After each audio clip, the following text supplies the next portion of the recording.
I'm Debbie Godfrey. Welcome to the Positive Parenting Pep Talks podcast. So today we're again continuing the conversation about teaching kids conflict resolution skills. And I just want to go over a few bullet points to make sure you keep in mind as you're teaching them conflict resolution skills. So when you're sitting down and coaching your children through a conversation of getting along together, the first one is to be calm and non-judgmental. And by non-judgmental, that means don't take sides. So don't just assume because one's crying and one's smug or because one hit the other one that you can tell whose fault it is. Anytime you enter a situation where children have been fighting, something's gone on behind your back.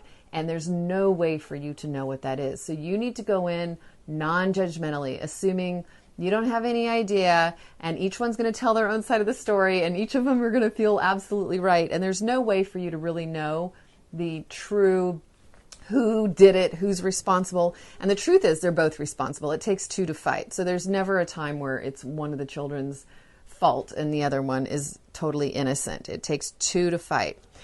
The other thing that you want to remember to do is to teach them to assert themselves. So often you'll get one child who continually sells out. That means that they just give in, give up, because they don't want to fight. They don't want to get in trouble. They don't want to deal with the hassle.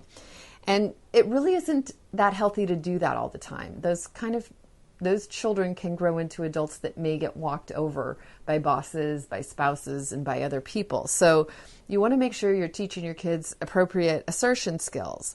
So say, don't give up, don't sell out, take care of yourself, get your needs met, get what you need. All of those are going to be coaching statements when you have a child that sells out or that gives up. The other thing is to not do the problem solving for them. If you go in and you say, okay, here's what you're going to do. You're going to give her this, and you're going to take this, and you're going to do that for that long, and you're going to do it for this long, that leaves the children with no ability to learn these skills. So don't solve it for them. What you want to do is ask them questions and help them, lead them to solving it for themselves. Make them feel heard. A lot of times you get children who feel like they'll say something like, life isn't fair, that's not fair, you're not listening to me. Make sure that one is being heard. Say, I want to hear your side of the story, I want to hear what you have to say, and I want to hear your sister or your brother's side of the story too. Make sure that everybody gets heard. Make sure that you're available for both of the children. So make sure that you're not favoring or taking sides, and that you have time and space available for each of them if they need it for extra help. Teach them how important it is to make sure that everybody wins, to make sure that they leave the situation with the other child being happy too. You want to win, and you want your sister to win too. It's important that you get your needs met and that she gets her needs met too. If kids are really angry, then you want to ask them what they need to do to cool off. Some kids might need to go run around.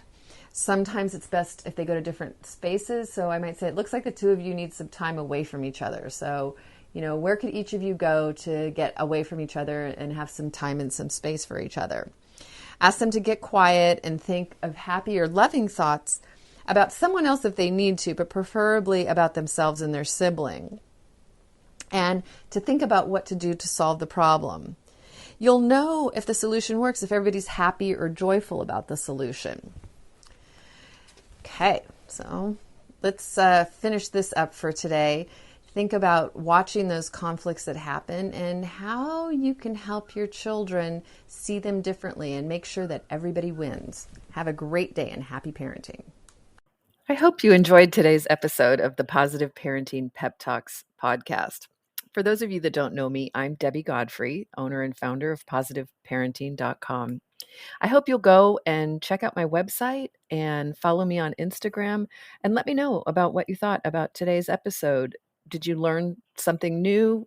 Were you able to do something different with your children? Did you have a success story? Those are my favorite to share. Let me know. Contact me. I'd love to hear from you. And also, what future topics would you be interested in hearing about on the Positive Parenting Pep Talks podcast? Thank you so much for being here and for all of your support. Take care and happy parenting.